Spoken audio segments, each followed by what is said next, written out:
For today, we are going to talk about something near and dear to my heart. As someone who has competed repeatedly in pageants in elementary, I am closely related to the topic of our conversation pageant culture. Now, I do admit I have mixed blood with Chinese and Spanish within me, and I do present a certain appearance, just like one booming Miss Universe Philippines contestant, also of mixed blood, Jarina Sandu. Yes, she is unequivocally beautiful and witty, but I can't help but crave for something else. A representative of the Philippines that is of pure blood, an indigenous Filipina.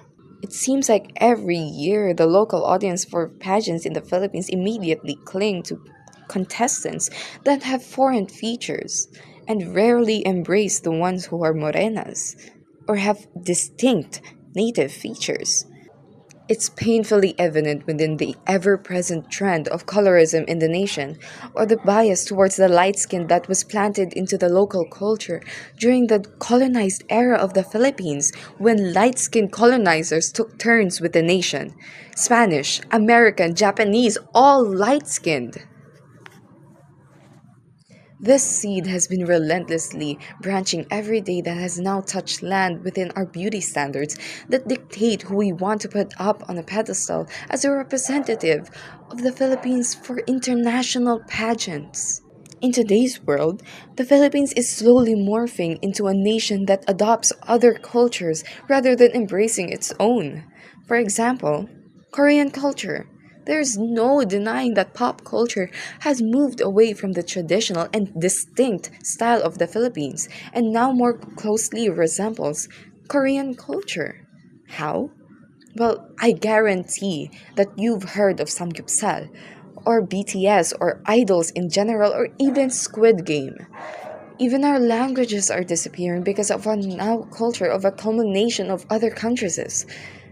Hundreds of native tongues are dying, and Filipinos now are growing to hate the Filipino language. Have you noticed your own judgment of the Filipino language? Subconsciously, people of the Philippines are determining the intelligence of another person by their ability to talk in straight English rather than their proficiency in our local language. The Philippines is growing to be a nation that is xenophilic, a nation that loves other cultures more than its own. And the fact there is so little coverage or at least recognition that it's happening, it's frustrating. It's infuriating me. I love my country, but it is becoming harder and harder to do so when there's a diminishing number of people who can love it with me. I'm sorry for my tone of voice. I'm sorry for being mad about this, but it's true. We are losing our identity.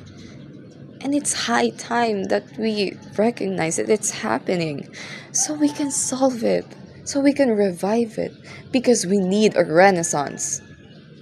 We need a revival of who we once were.